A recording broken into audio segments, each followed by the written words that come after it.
So, hello! Good morning guys. So, natapos ko na yung initial stage ng pagpapublish ng app. So, punta na tayo sa beta testing. So, nandito na. So, kailangan na ng at least 20. Pero mas maganda na yung nasa ano tayo eh. Nasa 20 plus ata yung mga testers. Kasi mas maganda yung marami para sure.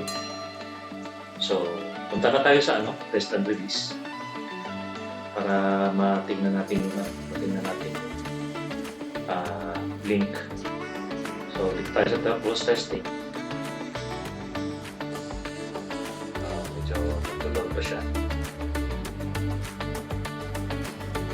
So, manage na. Tapos testers. So, nandito sa 22 yung tester. Check lang natin sino yung nakalista dito.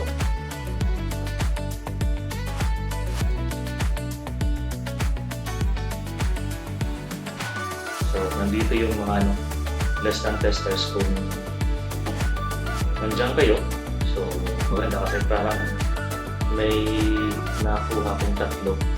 Kasi parang hindi ata pwede yung mga yung aside sa Gmail, Yahoo natanggal, tapos yung kasing ko na taga-DepEd, so hindi pwede yung may .gov.ph, tapos tsaka yung iCloud data. So pa-shoutout na lang kay Marmed, hindi nasama yung tingnan na natin, baka may email siya, pwede ko naman i-add dito. So, okay, balik na tayo. So, manage stock mo naman. Punta tayo sa testers. So, nga pala, hindi pala mag-iinig yung Google. So, ito na lang yung link ang itatapy ko. Tapos, nakalock pala ito sa email niyo. So, halimbawa ko yung cellphone niyo is naka-register sa email niyo, ma-open nyo itong link na to. Pero kung hindi naman, nakalock siya, so hindi siya pwede ma-open.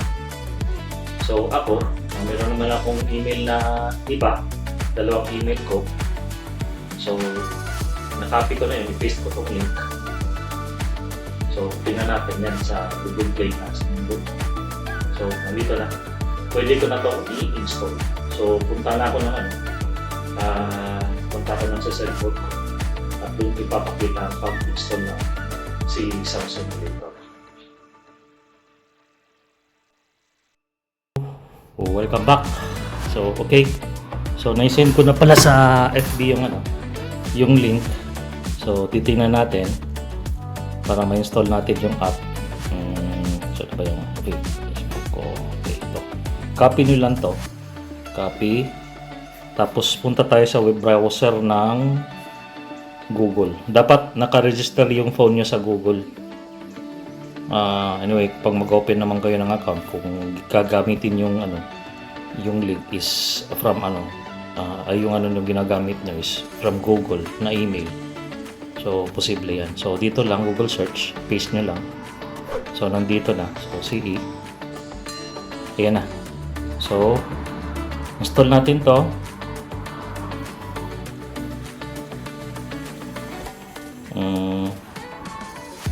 Contain ads. So, choose kung itong Google o Samsung. So, Samsung ito.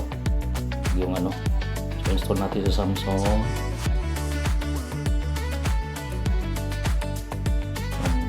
Verify muna. Another account ko pala to. Ayan, install. Install natin.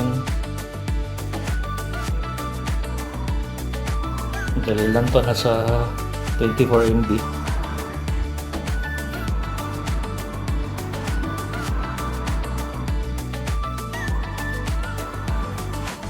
Yun. So, open na natin. Ayun, nandito na. So, start. Check natin. So, may ads to. Try natin pag launch. Mayroon talagang ads. So, anyway. Nakalagay naman dito reward sa So, parang yung experience no lang na So, binago ko pala yung system. So, pwede na kayong mag-choice na hindi mag-watch ng ad. Pero, ang mangyayari, wala kayong points. So, kung mag-watch kayo ng ad ng 30 seconds, at least, magkaroon kayo ng 6 points na gagamitin nyo din sa mock exam. Ang pinaka-mababa is 5 questions. Yan o. May 30 points sa 5 questions dyan. Dito tayo. So, ma-access nyo na to. Tapos, dito tayo sa calculator. Tapos sa ang import manager. Naka-ano pa rin siya. Naka-lock pa rin siya sa premium. Anyway, testing pa naman to. So, kung makalusot na tong yung sa testing stage at ready na for production, magbibigay lang ako sa mga testers ng mga vouchers or mga parang exemption kasi nandoon naman sa app sa Google Play na magbibigay ng So, yun. So, workable naman siya. So, anyway, parang yung testing to ng para sa mga free plan. Pero i-try nga natin na kung mag-launch mag-launch tayo ng isang mock exam. Tapos remove voucher premium. So hindi pa talaga available. So keep free plan lang pala talaga. So nilagay ko lang yung ads para parang normal na niya. Pero pag ma-activate na to yung natin, yung app natin sa Google, is pwede na siyang for registration at para ma-open na yung premium plans. Tsaka added information lang, itong question manager pala, itong AI transcriber, ang feature nito is halimbawa kung may mga questions na mga bago, tapos meron kayong file na PDF file, dapat may may solution at saka may answer na pwede nyo ma-transcribe dito. Ilagay nyo lang dito, tapos i-transcribe ng AI, tapos ma-register dito yung question dito sa save questions. Tapos yung yung question nito na may answer, maipupunta, may lalagay sa practice tsaka sa mock exam. So yun ang added feature. Tapos kung meron naman yung mano-mano. So itong create questions, mano-mano to, ilalagay yung question tsaka answer, tapos i-save din yun, lalagay din sa save questions. Tapos siya nga pala, yung isa pang feature nito is para sa rin, may choices nito. Kung Christian kayo, i-set nyo lang yung module nito Christian. Tapos kung Muslim kayo, pwede natin i-set. Tapos dito sa faith, magbabago na yan. So, meron na itong nakalagay na Quran sa mga Muslims. Pero kung Christian naman, o Catholic, so balik tayo sa profile setting, balik natin into Christians. Tapos yan, naka-free plan. Tapos kung activate nito, magbabago pala itong So, niready ko na to for for kung sinong mag-subscribe. Anyway, so nandito na yung app. So, okay, mag-test na tayo. So, report nyo lang kung may mga bugs, tsaka mga tapos login lang kayo, open nyo lang araw-araw.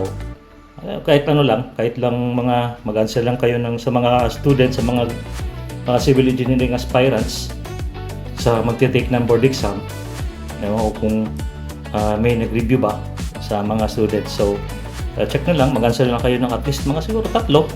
Tapos mag-gain kayo ng practice din to para familiarize. Kailangan naman natin sa pagre-review is yung pa-familiarize ang mga formulas tsaka yung mindset.